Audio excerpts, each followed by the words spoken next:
Saraswati power లో వాటాలన్నీ నావే, వాళ్ళకేమీ లేవు. జగన్ భారతి అనవసరంగా షర్మిలాను లాగుతున్నారు. ఆస్తి వివాదాలతో నన్ను కోర్టులో నిలబెట్టారు. పిటిషన్ విచారణార్హం కాదు. ఎన్సీఎల్టీలో విజయమ్మ కౌంటర్.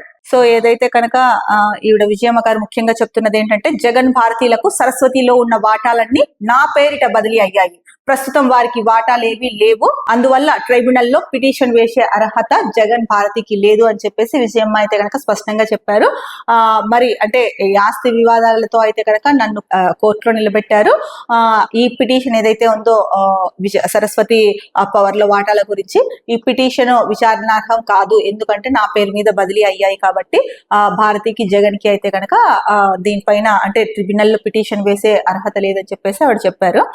అనవసరంగా షర్మిలాని కూడా ఇందులోకి లాగుతున్నారు అని కూడా చెప్తున్నారు. మరి చూడాలి, జగన్ కినో భారతికి ఇందులో వాటాలు లేవు అని చెప్పేసి చెప్పారు. దీనిపైన వీళ్ళు ఎలా స్పందిస్తారు అన్నదైతే కనుక చూడాలి.